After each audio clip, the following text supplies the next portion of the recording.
भोजपुर जिल्लाको परिचय। भोजपुर जिल्लाको क्षेत्रफल 4 सिमाना, समुद्र सतहदेखिको उचाइ, अक्षांश, देशान्तर लगायतका कुराहरूसँगै प्रस्तुत गरिएको यस जिल्लाको नक्साबाट प्रष्ट हुन्छ। स्वदेशमा मात्र नभएर विदेशमा समेत प्रसिद्धि कमाएको भोजपुरे खुकुरी र करुवा धेरै पहिलादेखिकै ऐतिहासिक भोजपुर जिल्लाका परिचय हुन्। यसबाट यहाँको धातु खनिज सम्पदाको अनुमान लगाउन सकिन्छ। यहाँ खनिजको कति सम्भावना थियो र छ भन्ने कुरा विक्रम सम्वत 1872 सालमा नेपाल सरकारबाट पैसा वा सिक्का काट्ने टक्सार खुलाएकोबाट पनि प्रष्ट हुन्छ। उत्तर दक्षिणी लाम्चिएको यो जिल्लाको औसत लम्बाइ करिब 93 किलोमिटर छ भने पूर्व पश्चिमको औसत चौडाइ करिब 35 किलोमिटर रहेको छ। नेपाल एकीकरणपछि पूर्वी गौडा धनकुटाबाट यो क्षेत्र प्रशासित भए पनि माझ किराँतको नामले पुकारिन्थ्यो भने राणाकालीन समयमा पूर्व 4 नम्बर भोजपुर एक प्रशासनिक एकाइ थियो। विक्रम सम्वत 2018 सालमा प्रशासकीय क्षेत्र 14 अञ्चल 75 जिल्लामा विभाजन गरे पश्चात यो जिल्ला पहिले सगरमाथा र विक्रम सम्वत 2032 सालदेखि कोशी अञ्चल अन्तर्गत पर्दछ। धनकुटाको हिलेबाट 92.5 किलोमिटर उत्तर पश्चिममा सदरमुकाम भोजपुर बजार रहेको छ। नामाकरण। यस जिल्लाको पुरानो नाम सिद्धिपुर थियो। यस क्षेत्रको प्रसिद्ध धार्मिक स्थल सिद्धिकालीको नामबाट यसको नामाकरण भएको हुन सक्दछ। राजा पृथ्वीनारायण शाहले माझ किराँत विजय गर्दै आउँदा यस ठाउँलाई जितेपछि जितेको खुसियालीमा ठुलो भोज खाएको र बाँकी रहेको भोज यही ठाउँमा पुरेर गएको हुनाले यसको नाम सिद्धिपुरबाट भोजपुर रहन गएको हो भन्ने किम्वदन्ती रहेको छ। अर्को भनाइअनुसार पहिले यस जिल्लाको उच्च पहाडी क्षेत्रको जङ्गलमा भोजपत्रको रुखहरू प्रशस्त पाइने हुनाले यसको नाम भोजपुर रहन गएको भन्ने पनि लोकोक्ति पाइन्छ। ऐतिहासिक पृष्ठभूमि। पहिले माझ किराँतको नामले प्रसिद्ध रहेको यस क्षेत्रको प्रशासन चौदण्डी गढीबाट सञ्चालित थियो। ससाना गढी र थुमहरूमा विभाजित यो क्षेत्रमा विभिन्न किराँती राजाहरूले राज्य गर्दथे। ईसाको 16औं शताब्दीमा पाल्पाका सेन वंशीहरूको चकचकी रहेको थियो। मुकुन्द सेन प्रथमले नै आफ्नो राज्य विस्तार गरी पूर्वमा अधिपत्य जमाएका थिए। पछि यिनका कान्छा छोरा लोहाङ सेन यस क्षेत्रका राजा भए, किनकि यी क्षेत्रहरू पछि गई मुकुन्द सेनले आफ्ना भाइ छोराहरूलाई बाट्न मकवानपुर, विजयपुर र चौदण्डी गरी 3 राज्यहरूमा बाँडेका थिए। लोहाङ सेन पछि यिनका छोरा राघव सेन, पछि छोरा हरि सेनले राज्य चलाएका थिए। पछि क्रमशः इन्दु विधाता सेन, शुभ सेन, महापति सेन, कामदत्त सेन, जगत सेन, मुकुन्द सेन, विक्रम सेन, कर्ण सेन राजा भए भन्ने इतिहासमा उल्लेख रहेको छ। प्राय सेन राज्यमा दिवान मन्त्री भई राईहरूले प्रशासन चलाउँथे। सेन राजा र मन्त्री राईहरू बीच खटपट भइरहन्थ्यो।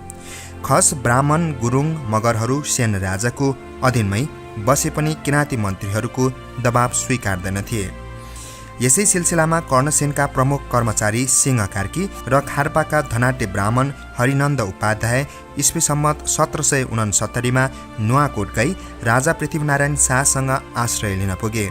पृथ्वीनारायण शाहले पनि गुप्त रूपले गुप्तचर पठाएर यथार्थ बुझी अभिमान सिंह बस्नेतको फौज चौदण्डी विजय गर्न पठाए, तर माझ किराँतमा अधिकार नभएसम्म यिनलाई मकवानपुरमा नै राखे। किराँतका पहाडी खण्डमा अधिकार गर्न सरदार रामकृष्ण कुँवर र अमरसिंह थापा खटाइयो। यिनको फौज दुधकोशीको दोभानमा पुग्दा हरिनन्द उपाध्यायले पहिलेदेखि तयार गरिराखेको डुङ्गाको मद्दतले गोर्खाली फौज 25 अगस्त 1772 मा दुधकोशी पार गर्यो।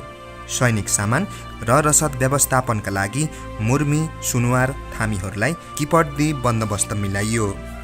यसरी रामकृष्ण कुँवर माझ किराँत भित्र पस्दा चौदण्डीको राजधानीबाट टाढा रहेको यस क्षेत्रको सुरक्षाको राम्रो दृष्टि दिएको थिएन। असहाय रहेका यहाँका खुम्बुहरू गोर्खालीको आक्रमण विफल तुल्याउन 20 मा चुपिएका धनुकाँडहरूको सहायताले लडाईँ लडे, तर गोर्खालीको बन्दुकको अगाडि यिनको जोड चलेन। गोर्खालीले क्रमशः चिसङ्खु, रावाघाट, कुलुङ, दिङ्ला लगायतका यस भागका धेरै थुमहरू विजय गर्दै सुनकोशीको उत्तरपट्टिको माझ किराँत जनवरी 1773 मा अधिकार गरे भने सुनकोशीको दक्षिणपट्टिको भाग फेब्रुअरी 1773 मा दखल गरे। त्यसपछि मात्र अभिमान सिंह बस्न्यात र पारथी भण्डारीले चौदण्डी आक्रमण गरे।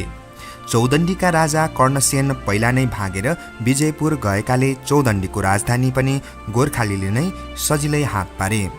यसरी यी क्षेत्र हालको आधुनिक नेपालमा सम्मिलित भएको थियो। किराँत परम्परा रीतिस्थिति यथावत रहने गरी किपट जमिनको विशेष अधिकार सहितको हुकुम सुनाई त्यस क्षेत्रमा शान्ति स्थापना गरियो। हरिनन्द उपाध्यायले गोर्खाली फौजलाई सहयोग गरे बापत ठूलो वीरता बक्सिस पाएका थिए। प्राकृतिक स्वरूप समुद्र सतहबाट 153 मिटरदेखि 4153 मिटरसम्मको भूधरातलीय स्वरूप रहेको भोजपुर जिल्लालाई सामान्यतः 3 भागमा बाँड्न सकिन्छ। पहिलो लेकाली खण्ड। उत्तरका हिमालय पर्वत श्रेणीबाट आएका पर्वतीय हाँगाहरू लेकाली भागमा पर्दछन्। समुद्र सतहबाट करिब 2500 मिटरदेखि 4153 मिटरसम्मको उचाइमा पर्ने यो खण्ड मयाम डाँडा भन्दा माथि साल्पा भन्ज्याङ हुँदै उत्तरमा गएर हिमाली क्षेत्रसँग जोडिएको छ।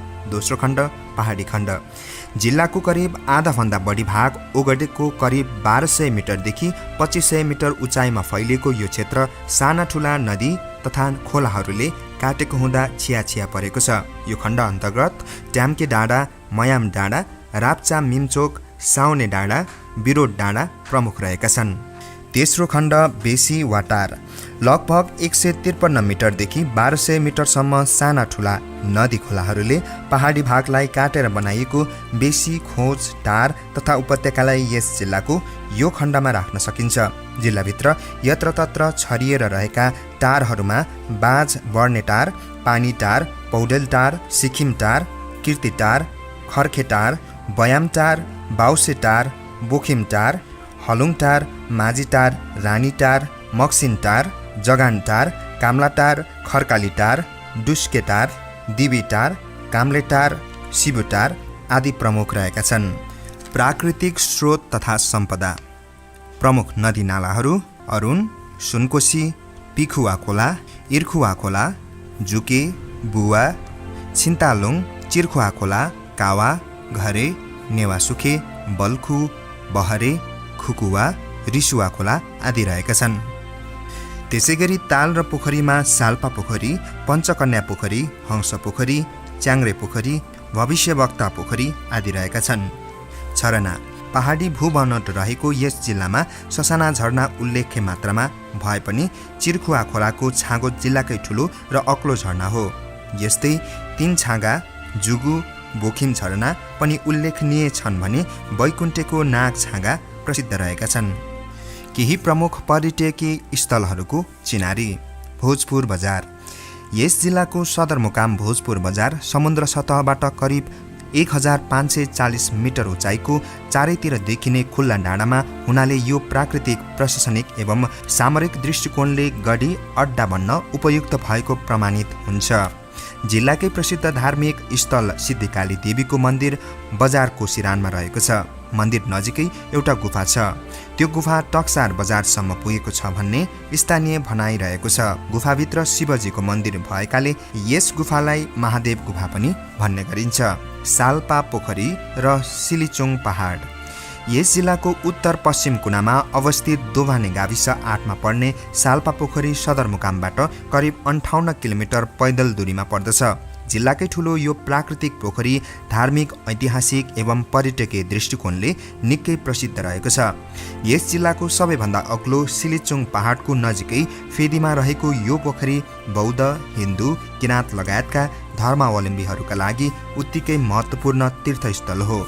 विशेषतः वैशाख चण्डी पूर्णिमा, भाद्र ऋषि तर्पणी पूर्णिमा, कार्तिक पूर्णिमा, मङ्सिर पूर्णिमा लगायत नाग पञ्चमी, दशैँ र तिहार जस्ता ठुला चाडपर्वहरूमा यहाँ भव्य मेला लाग्दछ। वरिपरिबाट चट्टानी पहाडले घेरिएको एवं खुट्टाको पैताला आकारमा रहेको यो तालमा तत्कालीन 32वटै किराँत राजाहरूले शिला पूजा गरेर मात्र राज्य सञ्चालन गरेको भनाइ छ। यस पोखरीसँग विभिन्न किम्वदन्तीहरू जोडिएका छन्, जसमध्ये एउटा यस्तो रहेको छ। एक किराँत राजाले जौबारी भन्ने ठाउँबाट आफ्ना रानीलाई यो पोखरी भएको स्थानमा नागले बेरेको देखेपछि किराँती राजा सो नागलाई मार्न जाँदा रानीले मैले यो नागसँग विवाह गरिसके, तपाईँ आउन ढिला भयो, बरु अब कुखुराको भाले लिएर जानु, जहाँ पुगेपछि भाले बाँच्दछ त्यहाँसम्म तपाईँको राज्य हुनेछ भनेपछि राजा भाले बोकेर हिँडेर काठमाडौँ आइपुग्दा भाले भाषेकोले तत्कालीन किराँत राज्य काठमाडौँसम्म विस्तार भएको भन्ने जनश्रुति रहेको छ। प्राकृतिक सुन्दरताले भरिपूर्ण यस पोखरीमा हिउँदमा हिउँ पर्ने हुँदा अझ रमणीय बन्दछ। यहाँ दर्शन स्नान गर्नाले सन्तान, धन, दौलत, ज्ञान, बुद्धि, विवेक, दीर्घायु, सुस्वास्थ्य र असल वरवधु प्राप्त हुने जनविश्वास रहेको छ। साल्पा पोखरीको शिर तथा भोजपुर सङ्खुवासभा खोटाङ र सोलुखुम्बु जिल्लाको सीमा क्षेत्रमा पर्ने सिलिङचुङ पहाडबाट विश्वको सर्वोच्च शिखर सगरमाथा लगायत मकालु, कञ्चनजङ्घा, कुम्भकर्ण आदि हिम शिखरहरूको मनमोहक दृश्यावलोकन गर्न सकिन्छ। त्यस्तै तराईका समथर फाँटदेखि नागबेली प्रवाह हुने नदीनाला लगायत सूर्योदय र सूर्यास्तका दृश्यले यहाँ आउने जो कोहीको पनि मन रमाउँदछ। पछिल्लो समयमा साल्पा सिलिचुङ नयाँ साहसिक पदयात्रा मार्गको विकास गरिएको छ, जसले यस क्षेत्रका किराँत समुदायका मौलिक परम्परा, संस्कृति र जीवनसँग साक्षात्कार समेत हुने अवसर जुटाएको छ। हाल दिङलाबाट यहाँसम्म पुग्ने मोटर बाटोको योजना पनि अगाडि बढिरहेको छ। हतुवागढी सदरमुकामदेखि 30 किलोमिटर दक्षिण रानीबास गाविस खोडेटारमा अवस्थित हतुवागढी प्राचीन कालमा किराँती राजाहरूको गढी वा किल्ला हो। अरुण र दुधकोशी नदीको सङ्गमबाट माथि उठेको डाँडाको शिखरमा अवस्थित यो गढीमा त्यस बेलाका भग्नाशेषहरू यद्यपि कायम छन्।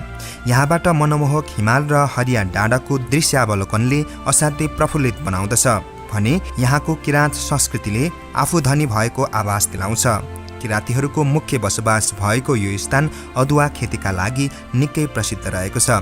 हतुवागढीको छेउमा रहेको कहिल्यै नसुक्ने सानो पोखरी जुन भविष्यवक्ता पोखरीका नामले प्रसिद्ध छ, त्यहाँ जिल्लामा कुनै विघ्न बाधा आइपरेमा पोखरीको पानी रातो भई भविष्यवाणी हुन्छ भन्ने स्थानीयको विश्वास रहेको पाइन्छ। दिङला तुमलिङटार सङ्खुवासभाबाट भोजपुर जाँदा बाटोमा पर्ने दिङला बजारमा प्रसिद्ध शिवराम मन्दिर र राम जानकी मन्दिर रहेका छन्। मूलपानी, केउरेनी पानी र तुङ्गेछा गाविसको सिमानामा पर्ने दिङला भन्ज्याङमा यो स्थान पर्दछ। विक्रम सम्वत 1932 सालमा दिङलाका आवाल ब्रह्मचारी बालागुरु षडानन्दले संस्कृत पाठशाला स्थापना गरे, जुन नेपालको इतिहासमा जनस्तरबाट स्थापना भएको पहिलो पाठशाला हो। हाल षडानन्द उच्च माविको नामले सञ्चालन भइरहेको यस पाठशालाले भोजपुरको शैक्षिक विकासमा ठूलो योगदान पुर्याएको छ। अरुण नदीको छेउमा अवस्थित यो स्थानमा कुम्भकर्ण हिमालको मनमोहक दृश्य र अरुण नदीको नागबेली प्रवाह देख्न सकिन्छ। साथै यस क्षेत्रमा जगडाको वन भनिने श्रीखण्डको दुर्लभ मनोरम जङ्गल रहेको छ। गोल्मा राजा, गोल्मा रानी यो भोजपुर जिल्लाको अर्को पौराणिक स्थान हो। पौराणिक भनाइअनुसार गोल्मा राजाले विवाह गरेर जाँदै गर्दा यस ठाउँमा आएर सबै बिलाएका थिए। अहिले पनि त्यहाँ अवस्थित ढुङ्गाहरूमा विवाह कार्यक्रमको दृश्य देख्न सकिन्छ। यो गोल्मा राजा गोल्मा रानी चट्टान क्षेत्र बैकुण्ठे गाविसमा पर्दछ। जनता र संस्कृति यस जिल्लामा 54 भन्दा बढी जात जाति, 10 भन्दा बढी धर्म संस्कृति र 40 भन्दा बढी भाषा भाषीका जनताको बहुपहिचान युक्त बसोबास भए पनि प्रमुख रूपमा क्रमशः राई, क्षेत्री, तामाङ, नेवार, ब्राह्मण जाति, भाषा, धर्मका मानिसहरूको बाहुल्यता रहेको छ। त्यस्तै कामी, मगर, दमाई, सार्की लगायत सन्यासी, शेर्पा, खर्ती आदि आफ्नै मौलिक परम्परा र संस्कृति भएका जात जातिहरू पनि यहाँ बसोबास गर्दछन्। यस जिल्लाको सामाजिक जीवनभित्र तुलनात्मक रूपमा सरलता, सजगता र सचेतता बढी पाइन्छ। यहाँका सम्पूर्ण बासिन्दाहरूमा पारस्परिक मेलमिलाप, सद्भाव र समझदारी कायम रहेको छ। करिब 2000 वर्ष पहिलेदेखि नै यस ठाउँमा विभिन्न किराँत जातिको बसोबास हुँदै आएकोले अहिले पनि किराँत जातिको बाहुल्यता रहेको छ। किराँत जातिको सभ्यता र संस्कृतिको उद्गम स्थल यही माझ किराँत हो। अधिकांश किराँत जातिको बसोबास भए पनि यस जिल्लामा हिन्दू धर्मको बाहुल्यता हुनाले किराँत धर्म मान्नेहरूको सङ्ख्या दोस्रो स्थानमा रहेको छ। त्यसैगरी बौद्ध, क्रिस्चियन, मुस्लिम र अन्य धर्मावलम्बीहरू समेत यस जिल्लामा बसोबास गर्दै आएको भए तापनि धार्मिक सहिष्णुता कायम रहेको छ। यहाँ आर्थिक क्रियाकलापमा सक्रिय जनशक्तिको करिब 88% मानिसहरूको प्रमुख पेशा कृषि हो। यहाँ किराँतहरूको धर्मग्रन्थ मुन्दुमका बारेमा छोटो चर्चा गरिएको छ। मुन्दुम धार्मिक तथा पौराणिक ग्रन्थ मुन्दुममा किराँती समुदाय राई, लिम्बू, याखा, तामाङ, सुनवार आदिको धर्म, संस्कृति, आचार विचार, इतिहास, विधि विधानको बारेमा चर्चा गरिएको छ। श्री जङ्गाले सम्पादन तथा प्रचार प्रसार गरेको यो धार्मिक ग्रन्थमा श्लोकबद्ध रूपमा व्यक्ति विशेषको मात्र वर्णन नगरी प्राकृतिक नदीनाला, वन जङ्गल, पहाड पर्वत, जीव जन्तु आदि बारे पनि सूक्ष्म वर्णन गरी प्रकृतिलाई नै शक्तिवान ईश्वर मानिएको छ। प्रकृतिको पूजा र रक्षा गरेमा मानव जाति सुखी र समृद्ध हुन सक्छ भन्ने यस ग्रन्थको सार तत्त्व हो। किराँती जातिका धर्मगुरु नोछुङ मुन्दुमका मर्मज्ञ मानिने हुँदा उनले यसको पाठ प्रवचन गर्ने गर्दछन्। पारुहाङ सुम्निमाको पूजा गर्ने किराँतीहरूको यो ग्रन्थ पूर्ण रूपमा लिपिबद्ध भइ नसकेकोले श्रुति परम्परामा नै सीमित भएको पाइन्छ। भोजपुरका प्रमुख व्यापारिक केन्द्रहरू भोजपुर बजार, दिङ्ला बजार, घोरेटार बजार, दावा बजार, च्याङ्ग्रे बजार, माणेडाँडा बजार, चम्पे बजार, कोट बजार आदि रहेका छन्। दर्शकवृन्दहरू, तपाईलाई भोजपुर जिल्लाको परिचय कस्तो लाग्यो? कृपया आफ्नो प्रतिक्रिया दिनुहोला। कहाँबाट हेर्दै हुनुहुन्छ कमेन्ट गर्नुहोला।